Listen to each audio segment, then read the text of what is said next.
in to a very special Thanksgiving Day edition of The Hop, the Craft Beer Podcast. I am Stephen Humes. That is Gabriel Apria. Hello, hello. Gobble, gobble, all. Am I right? Gobble, gobble, motherfuckers.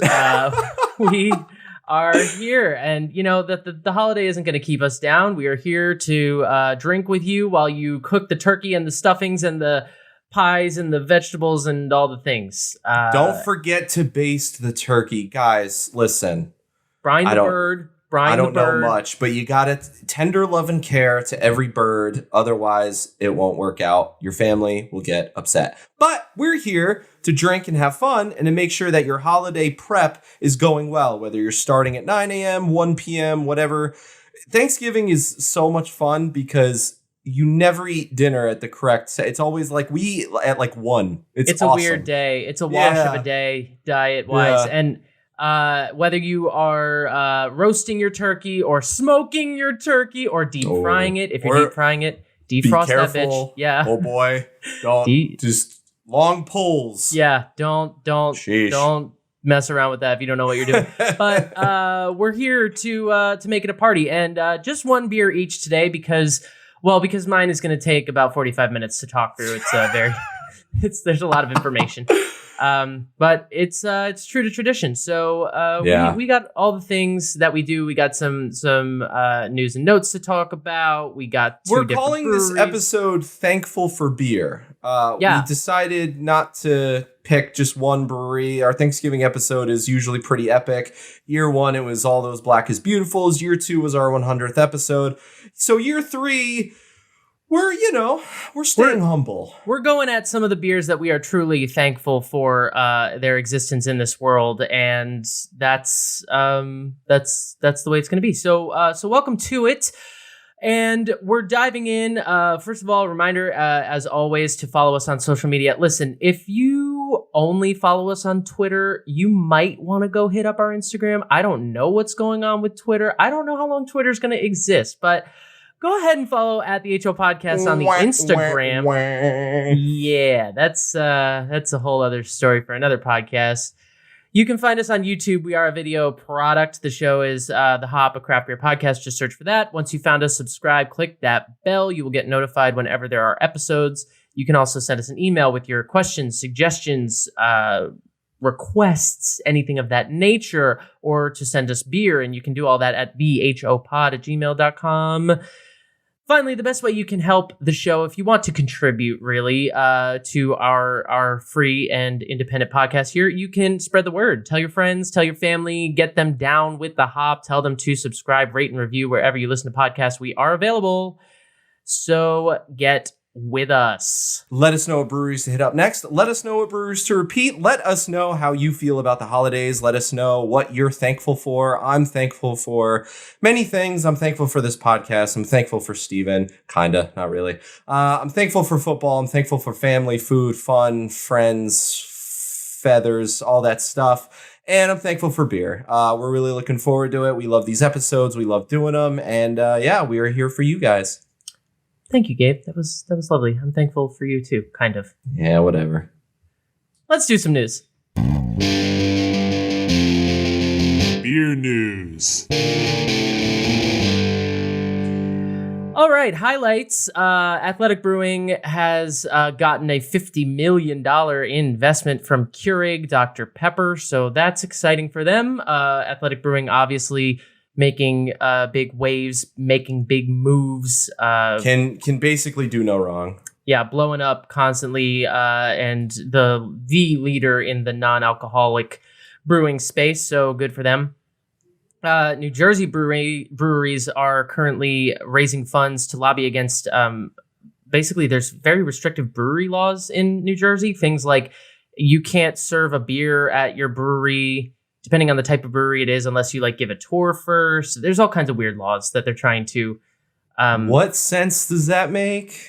Yeah, New Jersey's a weird place when it comes to alcohol laws. We know this.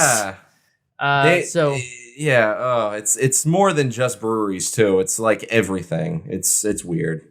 Yeah. So, New Jersey breweries they're brewing a beer to basically raise funds to lobby against that. So if you see it, go get it. If you're in New Jersey, Trogs Mad Elf Grand Cru is back. It's here. We love it every year. We drank it on this podcast. It's delicious. It's got cherry notes and bourbon notes and all kinds of things. So get excited for that. Comes in that fun little caged, corked bottle. And the elf mad. And also, did you see this? So Qatar is hosting the World Cup. Obviously, it's going on right now. And there are no beer sales at the World Cup this year because the Qatari government banned it. So you can't have a beer if you go see a World Cup game. You can't have a beer? Why? Yeah, because Qatar's government said no. What got me about it was that they interviewed the president of FIFA about this, and his response was basically like, well, you know what? I think people can survive without beer for 3 hours. Which, yeah, I don't love that response, sir.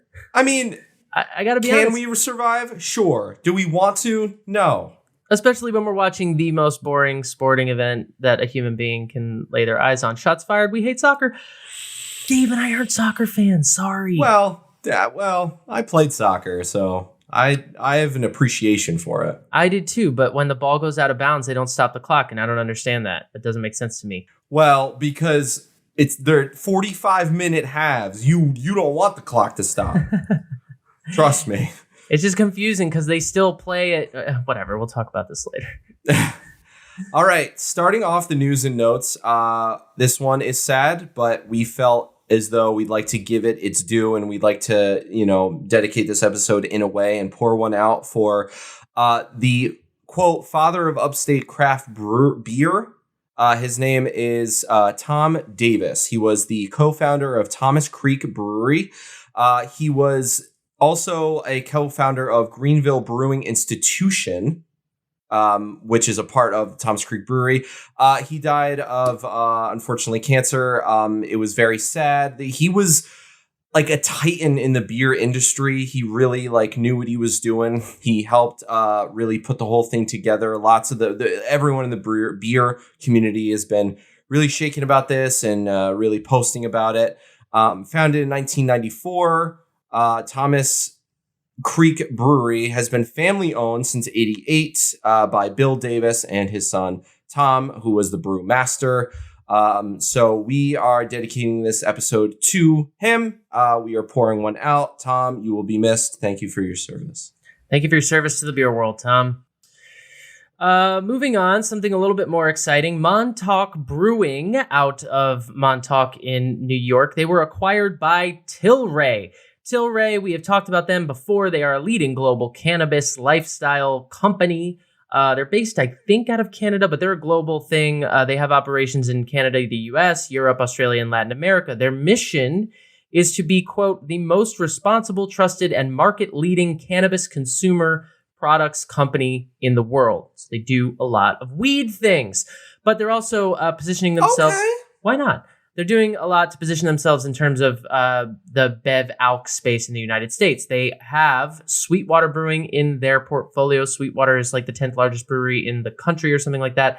They also have Alpine Brewing and Green Flash, which are some Southern California brands.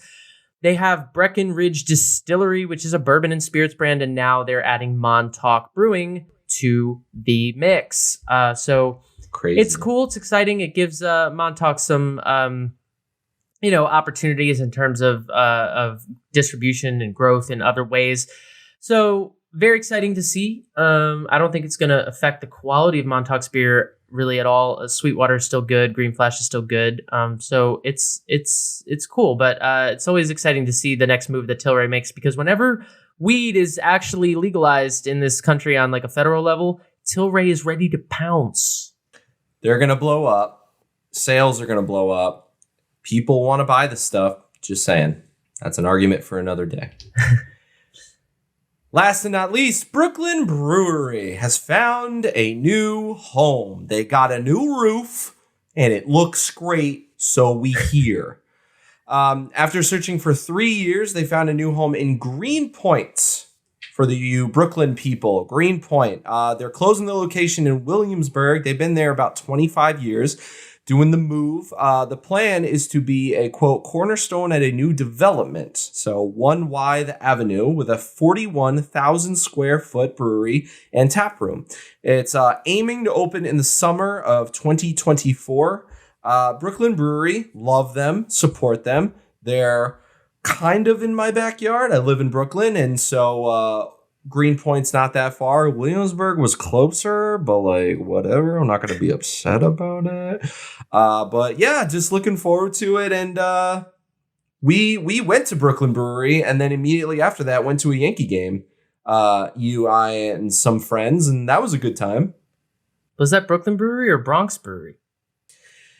Anyway, what's going on? What else is going on? I was like, I feel like I've never been to Brooklyn Brewery, but now that you say that, I don't know. But I know the Yankee Stadium is in the Bronx, so it could have been either one. Yeah, that was a miss.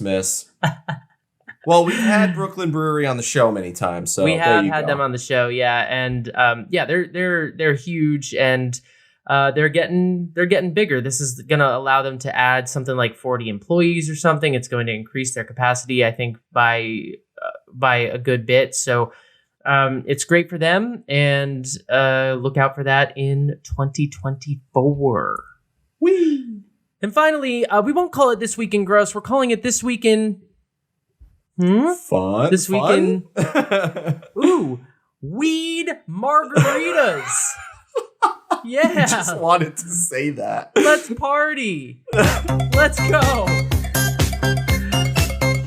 There's a company in Massachusetts called High Tide. Great name, by the way. Ooh, and High Tide. They are rolling out a cannabis margarita this month. So cannabis cocktails are not really a new thing. They exist anyway, but High Tide is basically focusing on the margarita because it's the most popular cocktail in the United States. I'm here for it. We love a good margarita. We love it when it's got some fun things in it, and this sounds fun. It's infused with adaptogens. I don't know what that is. And 5 milligrams of THC per 12-ounce can. They are non-alcoholic, which that makes sense. I mean, I've yet to see any product that is both alcoholic and cannabis infused at the same time. That's a little horrifying. That's what the kids on the street call getting twisted, and it doesn't always end great. So that makes sense now that I think about it. So if you're in Massachusetts and you want to try this, it's a flagship release. They've got 3 SKUs. I assume those are different flavors. Don't really have a whole lot of info on that, but they're coming out in Massachusetts. So get out there, get your High Tide, get your weed margs. It's fun. Ooh, High Tide. High Tide. Pete Holmes, where you at? Yeah, this sounds dope. This sounds like a lot of fun. Cannabis cocktails are really blowing. They're like taking the place of hard seltzer.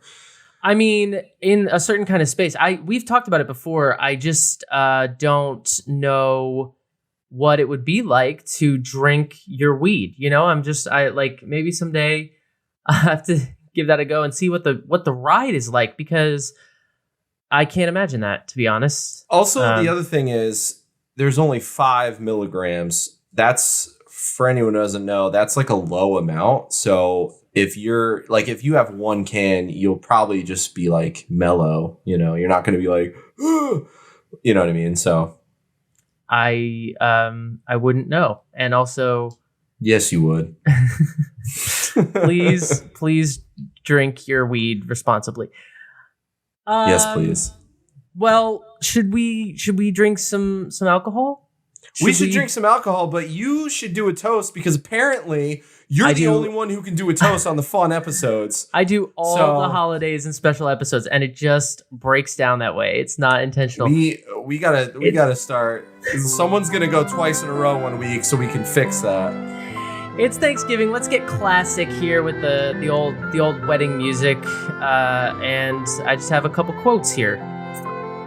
So, let us rise up and be thankful, for if we didn't learn a lot today, at least we learned a little. And if we didn't learn a little, at least we didn't get sick. And if we got sick, at least we didn't die. So let us all be thankful. That was Buddha. And one more. This comes from somebody named Irma Bombeck. I don't know who that is. But she said, look, Thanksgiving dinners take 18 hours to prepare. They're consumed in 15 minutes. Halftime is 15 minutes. This is not a coincidence. And I think those are wise words, Irma. Buddha. Buddha. Buddha. Yeah, why not? The man. No, I just the smiling legend. I was waiting for you to keep going, like, and if we died, and then you didn't, and I was like, what comes next, though? At least we didn't get sick. If we got sick, at least we didn't die. If we did die, what could possibly come after that? If we did die, at least your taxes went away. I don't know. At least we're okay.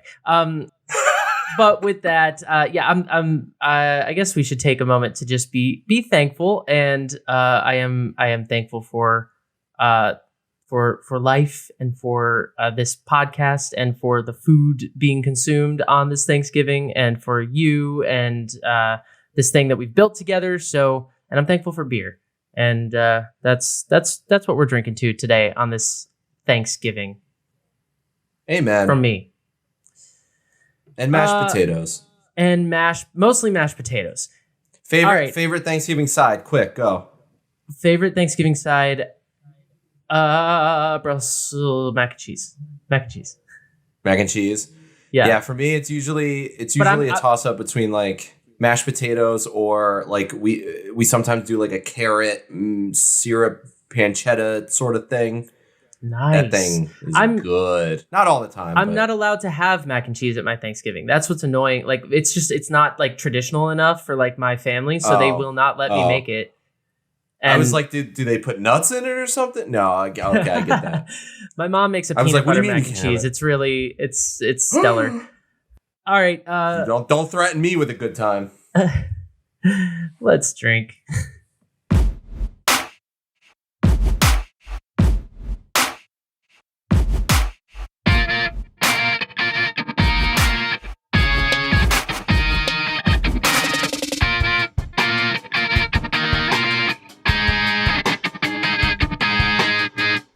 Gabe's going first because mine is a showstopper, which is not to say his isn't, but mine has like... Wow. Mine came with a term paper in the box, okay? So you go first. Fair. That's good. Well, I have a 500 milliliter bottle, so who's really winning? Probably you. Anyway, okay, here we go. I am kicking things off with from Highway Manor Brewing Co. It's their Mr. Blueberry. I'm blue, I've died, I've died. Violet's doing the roll. Because why wouldn't we play the drop, right? It is the Mr. Blueberry. It is a barrel-aged house sour ale with 50 pounds of fresh blueberries per barrel. My God. I meant to say fresh. 50 pounds of 50 flesh. 50 pounds of flesh. Ew. Fresh Prince of Bel-Air. Fresh blueberries per barrel. It sounds epic. I had to have it. I got it as a gift. I let it kind of age a little bit. And here we are. It is 5.2% ABV. No IBUs to speak of. Beer Advocate gave it an 87. Untapped gave it a 3.73. The note from the brewery says, Mr. Blueberry is a very complex and dry beer aged with fresh fruits. We love the way it gives a wine characteristic. It carries a fruity sweetness and amazing aromas, yet somehow finishes dry. And for you on the YouTube, here she is. It literally looks reddish. Pinkish. It kind of looks like a dark rosé in a way. SRM, yeah. I guess I'd give it like a 2022 because just it's ruby red. It's ruby red, as are most blueberry beers. That's just kind of how they're not always like blue. They come out this ruby red finish, and it looks amazing. It's barrel aged. Put it in a barrel with Gabe and Steven. Sour where is ale. he? We have to play him every time we say it. Exclamation point! It's Joe. Part of a package. It's not Joe. It's Mike. That's Mike. Confused. but it is part of the package. Yeah, put it in the barrel. Mike comes out with the bang. Yeah, it just looks dope. Like I said, I have a 500 milliliter bottle, so I would offer some to Steven, but he's not home yet. Yeah. Anywho. That's an exciting beer, though, and I think this is definitely a theme of the episode, is busting out beers that are first of all barrel aged, because we do love that, and also beers that mine has been sitting in my fridge for years, literally, and it just felt like Thanksgiving, and in terms of beers we're thankful for, feels like the right time to bust this out. So you've been holding on to that for a while. These are the types of beers, I've said it before, that you can cellar for a while. And as long as you store them correctly, you can hold on to them. They're not getting bad. They're in some cases getting better. So they're not getting bad. They're getting better. I was just about to say it. Yeah, absolutely. I've had this about, I want to say like 2 years now. And yeah, the second I saw barrel aged, I was like, oh, we're good. Like, we're great. But yeah, I figured it was time, as we like to call them, event beers, and I figured it was the perfect time. So I'm gonna give it a little sniff. And it's from a brewery called Highway Manor. Did you go to this brewery, or did you just find it in a beer store? I was gifted this beer from my lovely girlfriend as part of a birthday gift. When in doubt, just get me beer. She gets it. Yeah, it was just, I think she saw it and she was like, blueberry, Gabe, let's go. Like, doesn't take much. But yeah, it's, I never went to the brewery. I do know that they are in Camp Hill, Pennsylvania. Yeah. So I'm going back to Pennsylvania for this episode. They are, and I'll get into the brewery later, but they are specifically known for wild ales, sour ales, like that is their thing. Yeah. This smells fruity, tart, funky, fun, blueberry, raspberry, maybe blackberry, just berry, Halle Berry. I don't know. It just smells fun. It smells sweet. It smells fruity. It smells like, it does smell like, it might be a little too tart, but most of the reviews I've read online have said like, yeah, the smell is one thing and the taste is like it works. Mm-hmm. So I mean, again, I'll drink blueberry anything. I'll eat almost blueberry anything. That's just who I am, and I'm really excited to get into it. And this is good also for the episode because I've got a fun like crazy sour, and Steven's got like pretty much the complete opposite. So doing it right. Yeah, but 2 event beers, like you said. I would like to call out that first you said there were 50 pounds of flesh in there, and then you said it smells like Halle Berry. So there's just a lot. I'm really that beer is really creeping me out. At this point, I'm just struggling today. It's just one of those days. But yeah, it's. I think we're covering 2 very different ends of the event beer spectrum. Yes, we are. And you know what? I'm thankful for that. Aw, on brand. This tastes like a fruity delight. It is sour, but it's a fun sour. It's not too tart. It's not too puckering. I think it works really well. I think it's really well balanced. Like, just so much so that it's impressive. It really is great. It follows the nose very, very well. Sweetness, fruitiness, tart, funky, blueberry, raspberry, blackberry.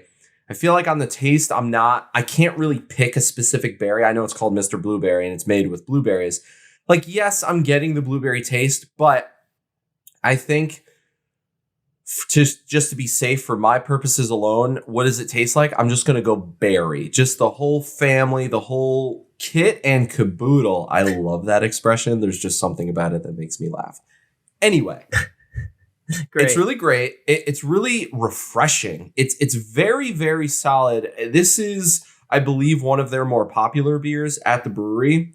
Not really a lot of head retention. I think there was like a ring and it went away real quickly. Not any sort of stickiness to the glass. But who cares? We don't need that. I'm drinking out of a Canada Goose glass. I mean, That's honestly appropriate because that is the logo for the brewery, is a flying creepy bird. So isn't it always? How perfect is that? And this is like, I don't know. I saw this glass and I just figured like this would be something you drink a sour out of. It's not necessarily tulip. It's more of, well, it's like a chalice or a stein sort of thing. Kind of, yeah.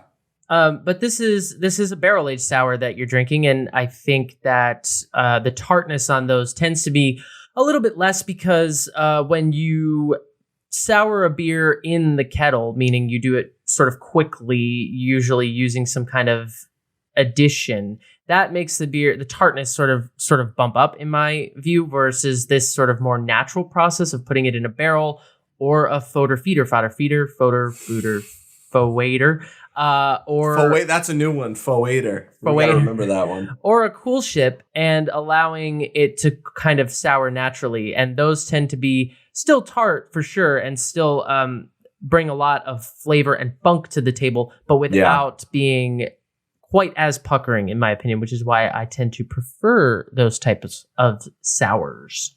Yeah, it really is. Like if you're one of those people that, you like beers and you're like, I don't really like sour because I don't like the puckering. Like this won't really do it to you. I think for someone like me who's used to this sort of flavor, it is a little bit easier for me to drink. But at the same time, if you want to be introduced to sours, this might be the way to go. This brewery might be the way to go because they are known for it. As I said, they have a bunch of beers. They have 14 of the Mr. series. So I have the Mr. Blueberry. They have like a Mr. Strawberry and like a Mr. Mango. They've got 10 wild beers, and then they've got 3 ciders and kombuchas. So, they're not the traditional IPA, lager, pale ale. Like they're house lager, house ale and wild ale, and that's just who they are. They have a proprietary house yeast that they've had. Stick with me now. They've had this since the 1800s. It's the base of their recipe. It's the base of what they do. Apparently, they got it from a mansion built on a canal-turned highway in Liverpool, Pennsylvania. More power to you. But this brewery is really, really epic. I mean, they take sours and they just amplify the crap out of it. They barrel age a lot of stuff. They do about 200 barrels per day, so to speak. And it really is awesome. They come from their brewer owner, Johnny Compton III, takes his Belgian farmhouse style brewing very seriously. Correct. He does. Pennsylvanians, I don't know how to say it. If you live in Pennsylvania, you can definitely get your hands on this. You can definitely get your hands on other beers that they have. I'll talk about other beers later, but big fans of the sour barrel aging process, which is 2 worlds that they're kind of combining in a way, and it's a lot of fun, and I am here for it. They also do a little bit of collab work here and there. They made an IPA with some of their friends at Bullfrog Brewery. They understand how to do the other stuff, so they do IPAs here and there. But yeah, this is excellent. I love it. Fruity, berry. Sign me up for more. Bullfrog Brewery. That sounds fun. It does sound fun. Let's get them on the show. I think this is another day where it's worth saying that both of the breweries we're featuring today, we're kind of here more for the holiday and less for the breweries themselves. So both breweries are worthy of their own episode of The Hop and should have one in the future. Especially my brewery, this is the second time they've been teased on the show and yet to have their own episode. We're waiting for the people at that brewery to come to us and be like, but I'm gonna stick with tradition and do the same thing I did on last year's Thanksgiving episode, which is a little journey down to Firestone Walker. So, you mind if I grab the torch here? I'm tagging you in. All right. I'm doing Firestone Walker's anniversary ale, and I did this last year. Last year I had their 25th anniversary ale. which was for our 100th episode. This year, I'm going back in time. I'm doing their 23rd anniversary ale, which is their 2019 vintage. Now, this felt appropriate to me. It comes in a box. It always comes in a box. And I don't want to repeat everything I said last year, so I'll try to keep it concise and to the point. But this felt appropriate to me for several reasons. One, this is my favorite brewery. Two, this particular blend, the primary beer is my favorite beer. Three, it was given to me as a Christmas gift by my brother in, I believe, 2020. I've had it for 2 years at least, maybe 3. I've been holding on to it for a very long time. So this is a big day. Nice. This is a huge day. Yeah. Why not on Thanksgiving? So for the uninitiated, they do this every year. We talk about their blend, usually in the news and notes we did a few weeks ago. It comes in this box. It comes with a scroll. If you're on YouTube, you can take a look. This is what it looks like. It tells you all about the blend and the people that made the blend. Unreal. And it's just beautiful. It's a level of beer crafting that we don't often see. What they do is they get a bunch of winemakers primarily together from like California wine country.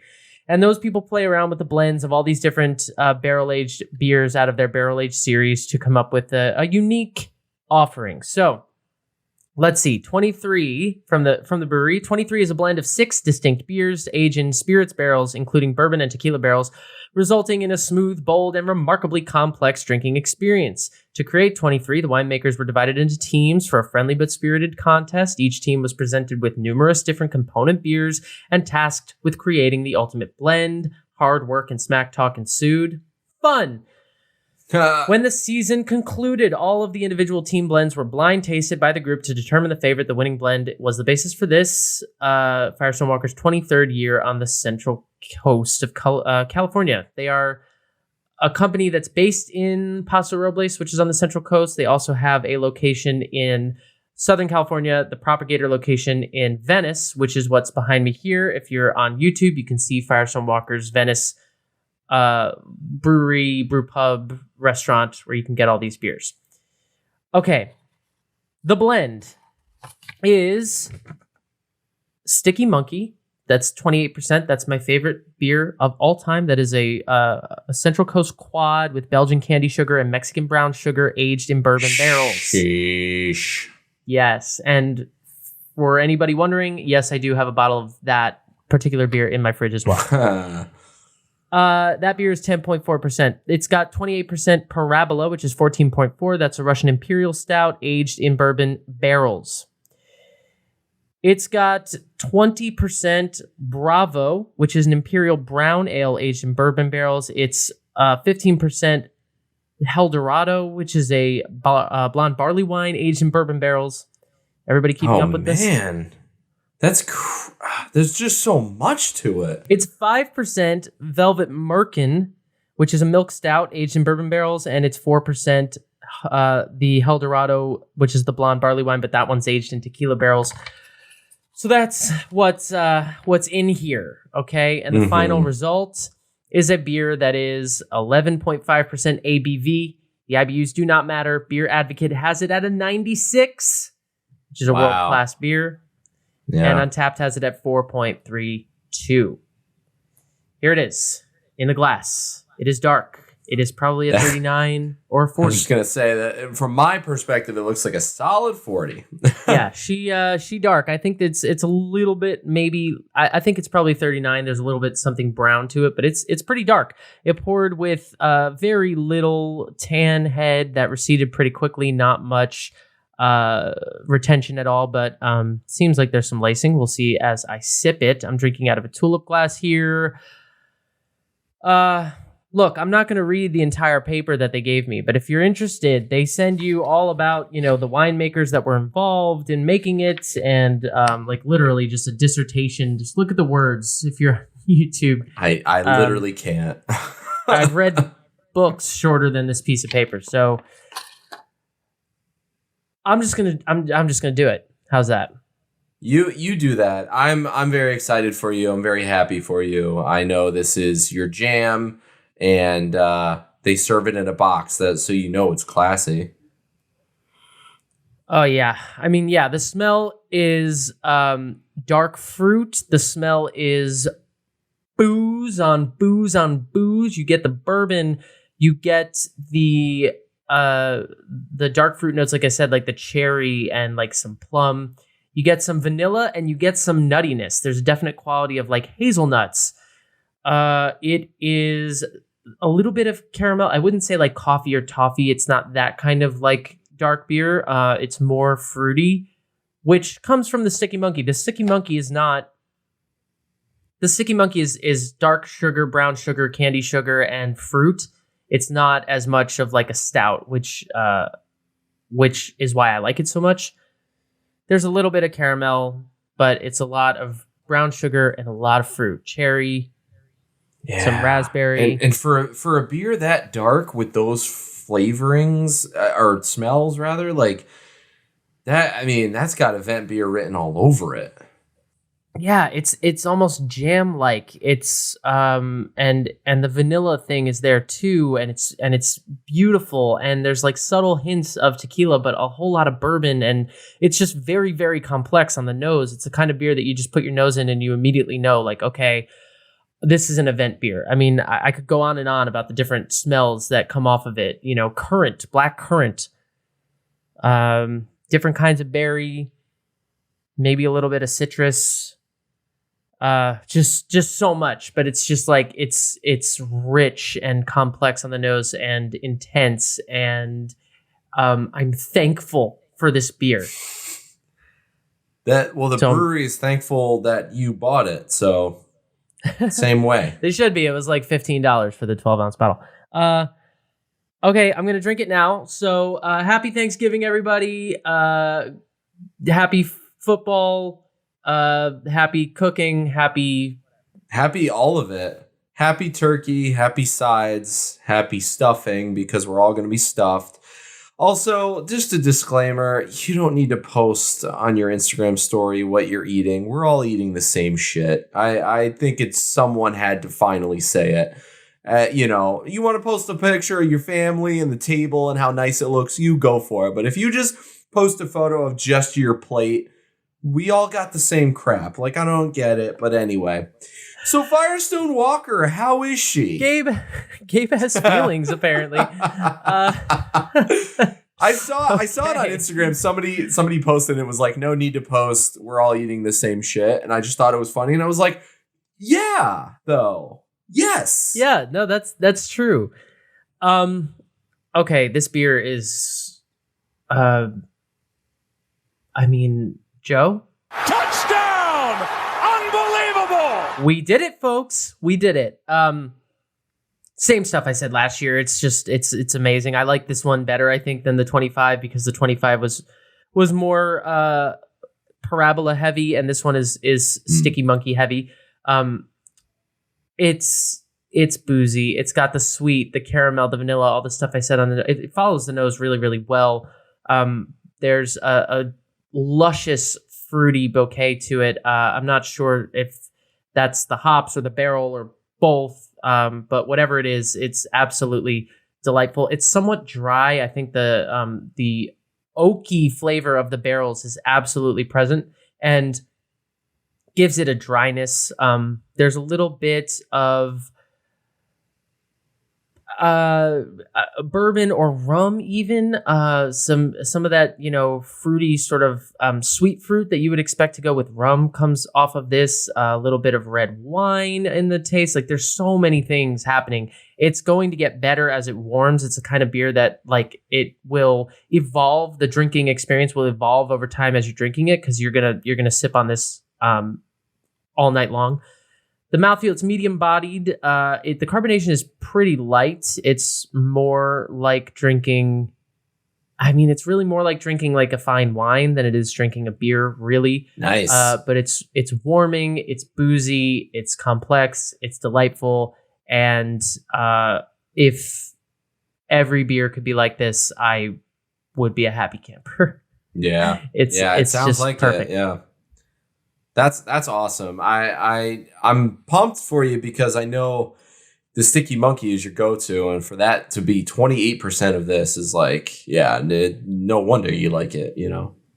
Yeah, and the sugar, like the Belgian sugar, that candy sugar is there, and there's like a sweetness that hits right in the middle of your palate, in the middle of all the other things, all the complex fruits and stuff. And then there is Parabola in there, which is that Russian Imperial Stout. So there is a chocolatey or maybe coffee, but definitely chocolatey quality to it as well, because it's 28% Parabola and 28% Sticky Monkey. So it's kind of even in that way, and those two things work together really, really, really, really well.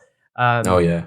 The balance is incredible. This is a work of art, and I love this brewery so much, and they deserve their own episode of The Hop, and one day they will have it. So to recap them, I don't want to go into it too much. You know, go back and listen to Round 100 if you haven't. I talk about them a little bit more, but basically it's like I said, on the Central Coast. They're part of the Duvel Mortgott group, so they are sort of one of three, along with Omegang and Boulevard Brewing here in the United States.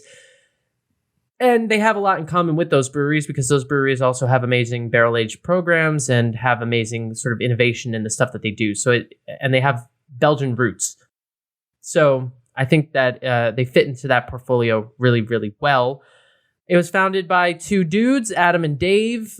They are the Bear and the Lion. If you get a Firestone Walker beer, especially out of this series, or you go to their location, you will see, as you can here on YouTube, the Bear and the Lion. And they're usually fighting each other because Adam and Dave... Roar. Oh, wait. Where is he? Why am I doing the roar? Yeah, there we go. I did the Bear, and that's the Lion. There you go. The professionals do the roaring. But they also have other stuff, though. I should mention that, because I feel like every time I talk about this brewery, I'm always talking about all of the intense stuff. But they you know Firestone Walker because they have a Mind Haze series, which is really big. They have the 805 series, which is a series of pilsners and like Mexican cervezas. They have and a whole bunch of other stuff, like seasonal stuff. I mean, I guess I can get into what's on tap later. And not to mention their Barrel Work series, which is like sours and like, you know, the Freaky Bones, and that they have a tangerine, like all these different fruited sour offerings too. I had their tangerine in my fridge, and I don't know who took it. I don't know what anyone did with it. I don't know if I misplaced it. But I no longer have it. And when I get to the bottom of who took it, there's going to be hell to pay. But I do know about the tangerine. I've yet to try it, unfortunately. I stole it. It's in my fridge. That makes sense. No, I'm kidding. This beer is a work of art, but you know what? We have art experts here on The Hop. We have people who are here to exclusively talk about art, and for that, we turn to the one, the only, the man, the myth, the legend, the man with the afro himself, Bobbert G. Ross.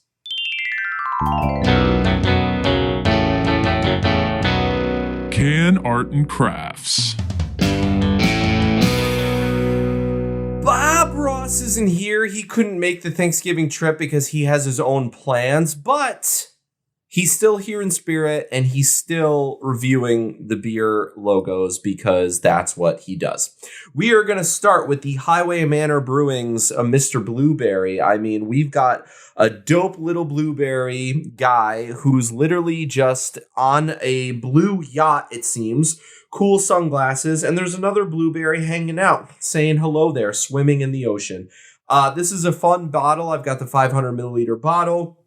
Lots of good, fun, sketch-like drawings, because that's how this brewery does. It's very fun. It's very inviting. And then Steven's beer. Ooh, the Firestone Walker. It's got the bear. It's got the lion. It's got the logo. It's got the big, proud Roman numeral numbers, which, thank God you told me it was 23. I suck at Roman numerals. I wouldn't have guessed that was what it was.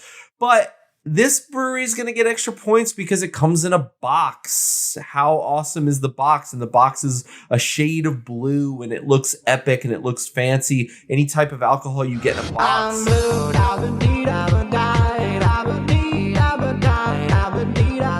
Did you think I I was going to gloss over the blueness of the box? I didn't. No, I wasn't thinking that. I was just, pushing forward. Okay. But no, it makes sense, to play the drop a second time. We got a lot of blue going on. It's my favorite color. It makes me happy. I'm going to give the Mr. Blueberry a solid 10 out of 10. And I'm going to have to give the Firestone Walker an 11 out of 10 because of the box. I just have to do it. The box gives it the extra point. Without the box, it still would have been a 10 out of 10. These breweries are great. These beers are dope. The artwork is awesome. Definitely check out the other things they have to offer. Again, Bob Ross isn't here. He didn't make the trip. He has his own Thanksgiving plans, but he's always here in spirit. And that is another great edition of Can Arts and Crafts.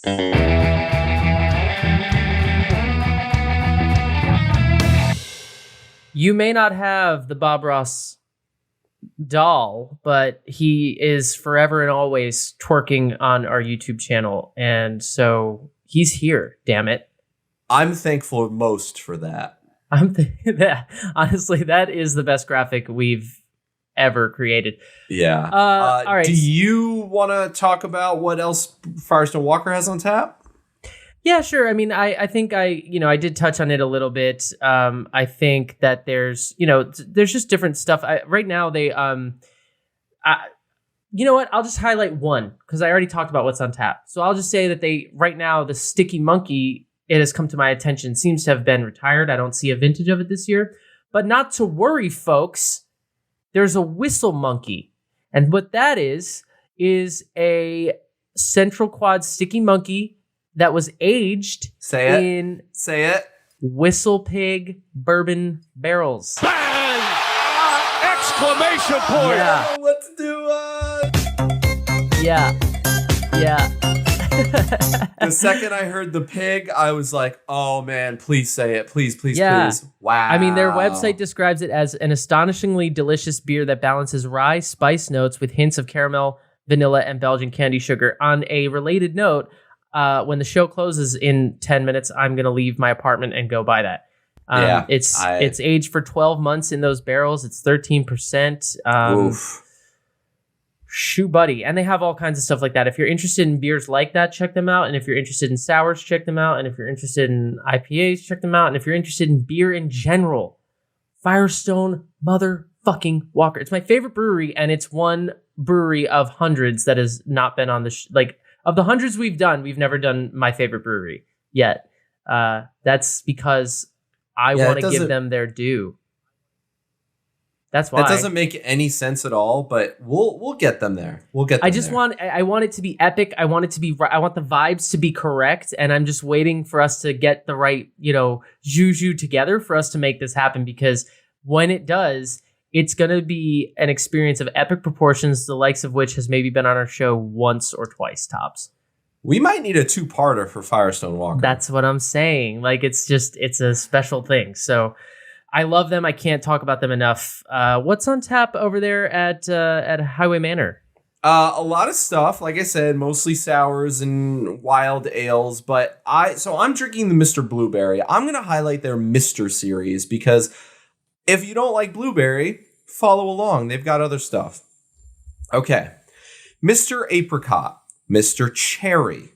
They've got literally everything. Mr. Nectarine, Mr. Blackberry, Mr. Big Apple, Bright the Day, Sour Citrus Ale, Mr. T, TEA, and also there's a chain and a gold, and it looks like Mr. T. Oh, that's cool. That one could be interesting. Who knows? Mr. Plum, Mr. Pear, Mr. Blueberry, Mr. Raspberry. This is sounding like a game of Clue, to be honest with you. Seriously. Mr. Plum in the library with the fiddlestick or whatever. Yep.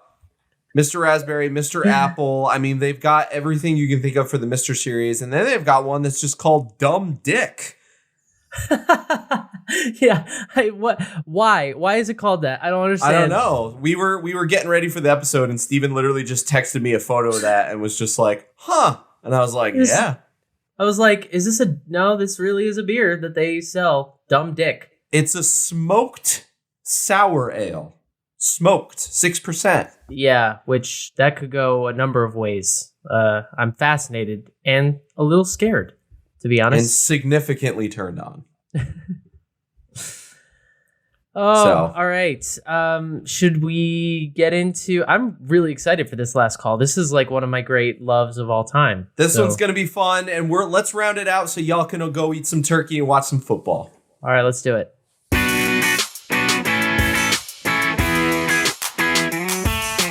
Last call. So it's Thanksgiving, and Steven has mentioned many times how this is his favorite holiday. So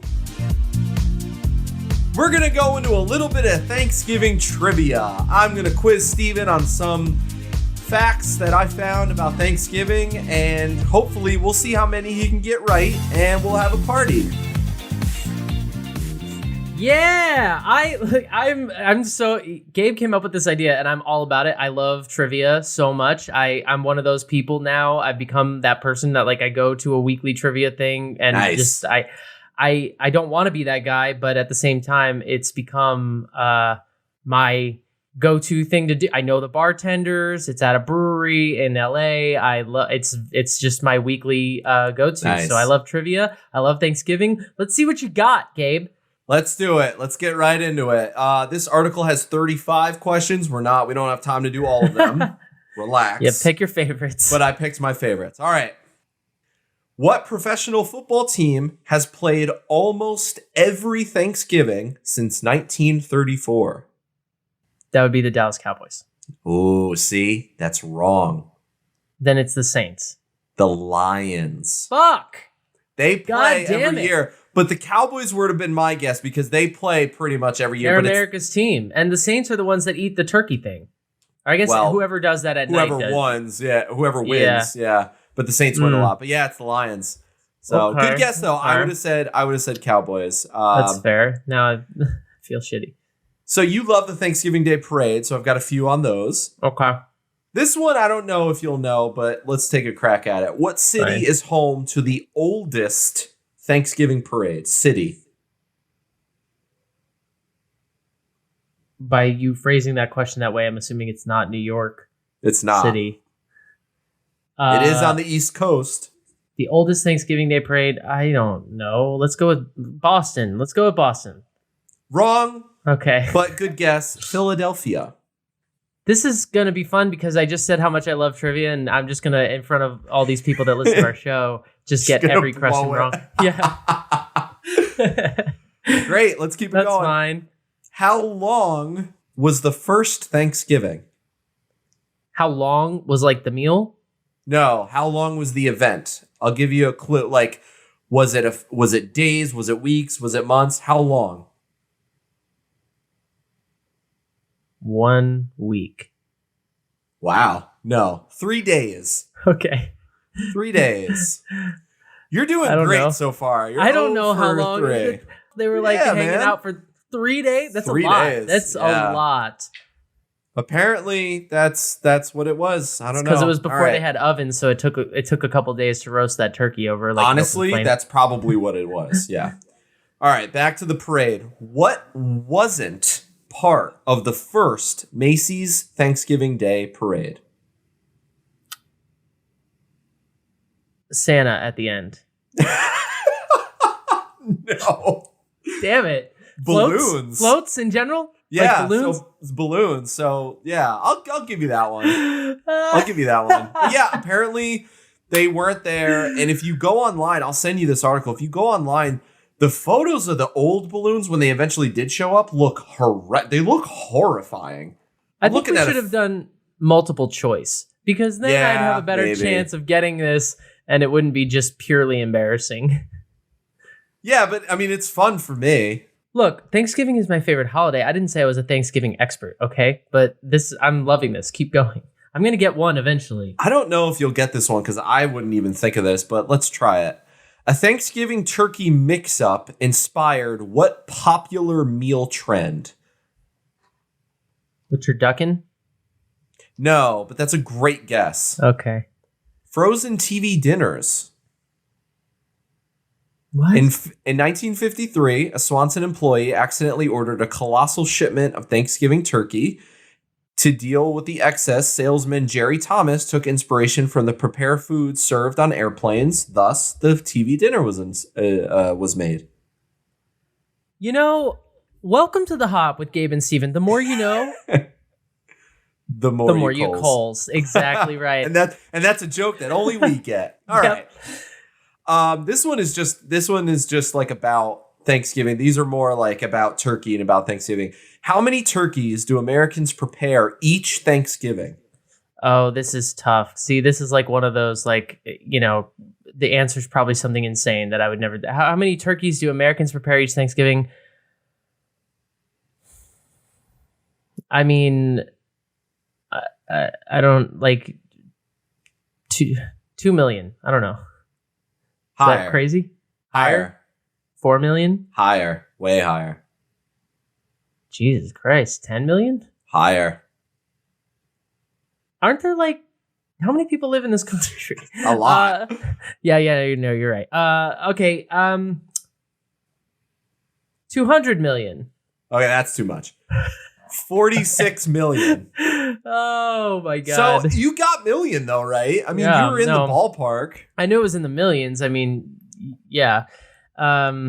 But all right, this one. All right. So I liked what we just did. So this one will be the last one. This one's going to blow your mind. This one I thought was funny. And I'll give you like 3 guesses and I'll tell you higher or lower. Okay. This is like, no one's going to want to eat after this. How many grams of fat does the typical American eat on Thanksgiving? Yeah. Oh, man. This is going to make everyone feel real good about themselves. 100 grams. Higher. Oh, boy. 300 grams? Lower. 175 grams. Not quite. Close-ish. Okay. 229. Good God. It's a lot of fat. Yikes. That's a lot. I don't even know what to say about that. Look, Thanksgiving is the day we just forget we're on diets and we just let it go. Can't hold it back anymore. We just like... Oh, God. No, you're right, though. Yeah. We just let go and let God. Jesus has the wheel of your body for a day and it's fine. And then you'll be passed out by like 5 o'clock. Some of these other questions are really fun. I won't do them all, but like I've learned things. Apparently, do turkeys actually gobble? Yeah, but it's only male turkeys. Didn't know that. According to Americans, what's the best part of Thanksgiving? Leftovers. Mm-hmm. That makes sense. That checks out. I mean, honestly, it's about that turkey sandwich for a lot of people the next day. Like that I know. And look, am I aware that there are better foods than turkey? 100,000%. Is turkey like I don't choose turkey in my life. I don't eat turkey on the reg. I just enjoy it's really the whole vibe of the thing. Like I was fighting with spoiler alert, we record early. That's why this is there in your feed on Thursday. So it hasn't happened yet. So I was fighting with my family earlier today about what's being cooked on Thanksgiving. And for like half a second, I was pissed. And then I was like, oh, you know what? Part of this, like this stress and like animosity and stuff is like part of the whole aura of the thing. That's what you have to do. Like you have to fight with people about what dishes they want and what must be there and must not be there. There was one person in your family who was like, guys, what if this is the year we don't do turkey? No, it wasn't that. I mean, I always take shit for the mac and cheese thing because I want it there. Yeah. And I just... no one in the world has ever looked at a thing of mac and cheese and been like, I don't want that. No one has done that ever. It's gonna be a hit. Yeah. Next year, I think that I will just do something really... I just do something really innovative and creative, and that's just like tell people to come, and I'll just cook what I want, and you can just eat it or not eat it, and not ask for input.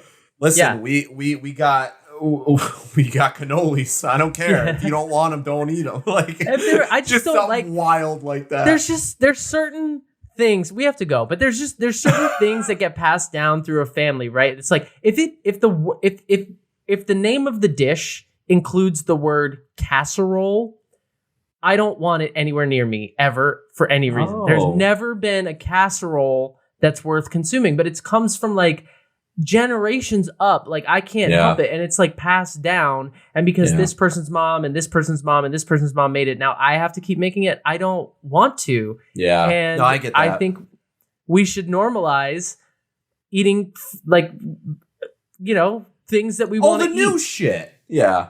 No, I get that. Can you come up with a casserole that you enjoy? See, it's not necessarily the fact that it is a casserole, but sometimes my family makes things and they call it a casserole. So immediately, I'm in the same way of you. Like immediately, I'm like, oh, like the word casserole just gives it like an edge that I don't want. But sometimes it ends up tasting good. Like like casseroles have this impression that you just took whatever the fuck you could find, threw it in a dish, and just made it. And like that's what a casserole is in my head. I mean, don't call it that. At least like call it something else. I just don't. Nobody has ever wanted a casserole. Yeah, no, I get that. I can't remember what my family usually makes, but there's always like one casserole and I'm always like, ugh. And then I try it and I'm like, all right, this is good. But that's just me. I don't have mac and cheese, not because, my family doesn't do it, just because no one really asks for it. Maybe this year's the year. But that's that. And I'm excited to eat a lot. I'm excited to eat too much. This is the one day a year that I'm like, oh, I can't wait to like feel uncomfortable. It's literally the best. I mean, I understand why. I get that it's not everybody's favorite. I understand that, but like I just can't think of a more perfect day. So I love it and all that comes with it. And I will be happily held up in the kitchen from like 11 a.m. to like 6. And I can't wait for it. Amen. So go eat some good food. Go drink some good beer. Go watch some football. Go hang out with your family. If you have to yell at them, do it. We all know it's coming. But breathe. You have the guys from the Hop to settle you down. And we hope everyone just has a kick-ass holiday because 'tis the season. And, everyone's already got the Christmas lights out. So now that we can get Thanksgiving, done with, then we can start with the Christmas lights. But until then, it's Turkey Days next. Enjoy the week, everybody. Enjoy the holiday. We will see you in 2 weeks with a brand new episode. And until then, stay connected with us on the social media. Instagram is preferred. Twitter may be dying. And we will see you in just 2 weeks. Cheers, everyone. Bye, guys.